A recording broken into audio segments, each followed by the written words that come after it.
He's fine. Today, it's my great honor to sign the Cybersecurity and Infrastructure Security Agency Act into law.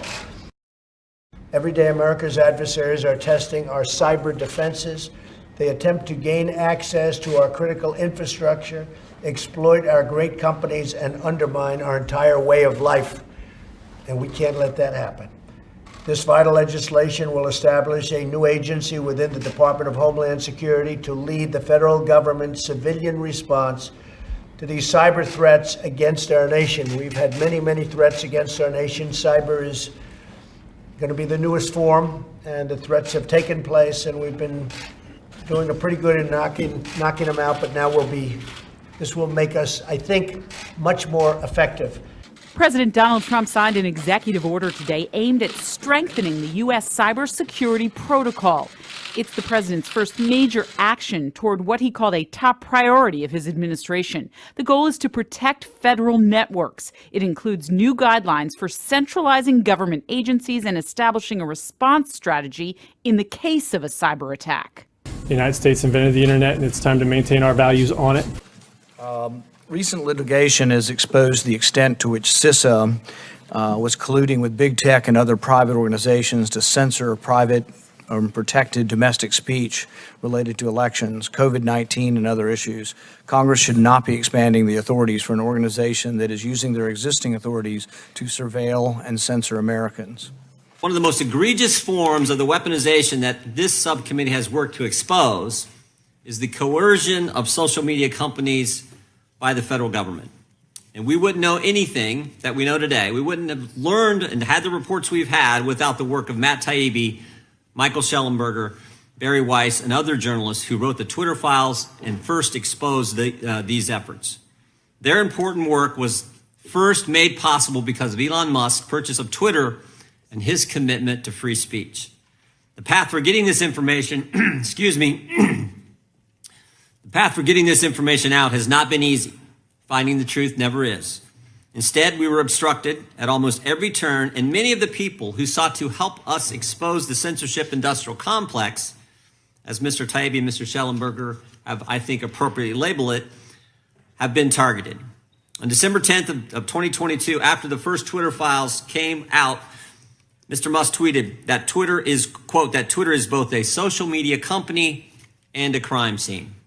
3 days later, the Federal Trade Commission sent Elon Musk a letter demanding to know the identity of the Twitter files' authors and inundated the company with harassing requests for information.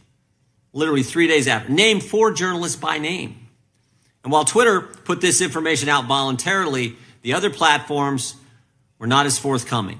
Instead, we had to subpoena them in February of this year, fought with them for months, had to threaten contempt before getting substantive information about government's efforts to censor the American people. And when we first had Mr. Taibbi and Mr. Schellenberger testify back in March, an IRS agent showed up at Matt Taibbi's door. I mean, think about this. I've told this story numerous times, and there's not one person I've told this story to, not one group I've spoken to, where I say, while they are testifying, while Mr. Taibbi is testifying in front of the committee about the weaponization of government, the IRS was actually at that very moment knocking on his door. There's not one person who thinks that was just chance. That just happened to, it was all a coincidence. Not one person believes. Everyone understands that to be the intimidation from our federal government.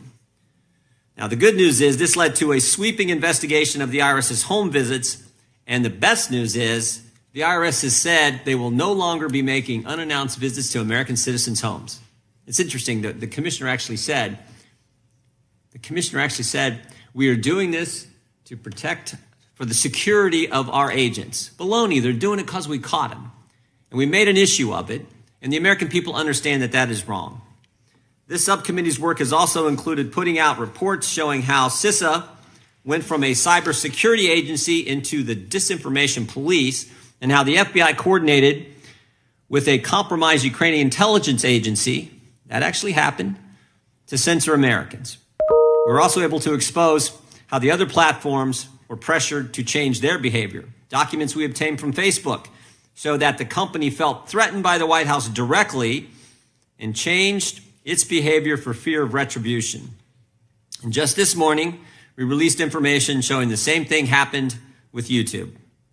While we have more information forthcoming, it's impossible to get a full accounting of the government's censorship efforts when the government actors involved will not participate with our constitutional duty to do oversight.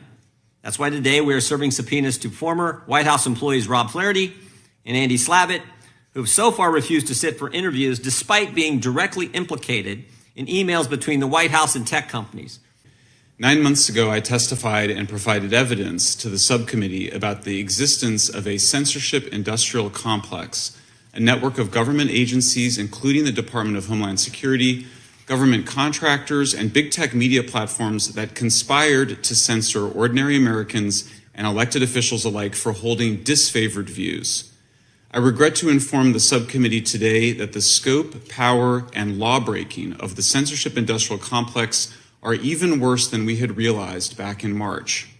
2 days ago, my colleagues and I published the first batch of internal files from the Cyber Threat Intelligence League, which show US and UK military contractors working in 2019 and 2020 to both censor and turn sophisticated psychological operations and disinformation tactics developed abroad against the American people. Many insist that all that we identified in the Twitter files, the Facebook files, and the CTI files were legal activities by social media platforms to take down content that violated the terms of service. Facebook, X, formerly Twitter, and other big tech companies are privately owned, people point out, and free to censor content. And government officials are free to point out wrong information, they argue. But the First Amendment prohibits the government from abridging freedom of speech. The Supreme Court has ruled that the government may not induce, encourage, or promote private persons to accomplish what is constitutionally forbidden to accomplish, and there's now a large body of evidence proving that the government did precisely that. What's more, the whistleblower who delivered the CTIL files to us says that its leader, a quote-unquote former British intelligence analyst, was quote-unquote in the room at the Obama White House in 2017 when she received the instructions to create a counter-disinformation project to, quote, stop a repeat of 2016. The U.S. Department of Homeland Security's Cybersecurity and Information Security Agency, CISA, has been the center of gravity for much of the censorship, with the National Science Foundation financing the development of censorship and disinformation tools and other federal government agencies playing a supportive role. Emails from CISA's NGO and social media partners show that CISA created the Election Integrity Partnership, EIP, in 2020, which involved the Stanford Internet Observatory and other U.S. government contractors. EIP and its successor, the Virality Project, urged Twitter, Facebook, and other platforms to censor social media posts by ordinary citizens and elected officials alike. EIP reported that they had a 75% response rate from the platforms and that 35% of the URLs that they reported were either removed, labeled, or throttled or soft blocked. In 2020, the Department of Homeland Security, CISA, violated the First Amendment and interfered in the election, while in 2021, CISA and the White House violated the First Amendment and undermined America's response to the COVID pandemic by demanding that Facebook and Twitter censor content that Facebook itself said was, quote unquote, often true, including about vaccine side effects. All of this is profoundly un-American. One's commitment to free speech means nothing if it does not extend to your political enemies. In his essential new book, Liar in a Crowded Theater, Jeff Kosef, a law professor at the United States Naval Academy, shows that the widespread view that the government can censor false speech and or speech that, quote unquote, causes harm is mostly wrong. The Supreme Court has allowed very few constraints on speech. For example, the test of incitement to violence remains its immediacy. I encourage Congress to defund and dismantle the government organizations involved in censorship. That includes phasing out all funding for the National Science Foundation's Track F, Trust and Authenticity in Communication Systems, and its Secure and Trustworthy Cyberspace track. I would also encourage Congress to abolish CISA in DHS.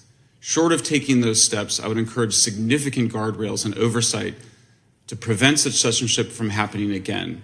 In particular, it's very easy to see the line in CISA. They say they're covering physical security, cybersecurity, but they added a third one, cognitive security, which is basically attempting to control the information environment and how people think about the world, including the stories that they tell.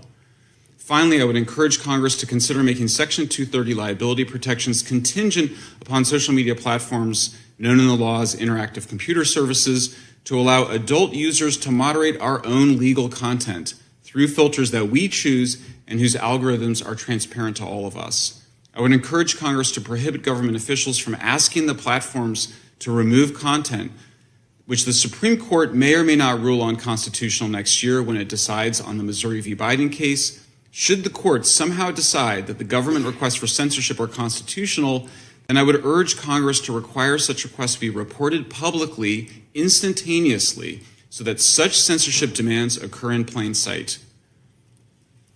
Thank you very much for hearing my testimony.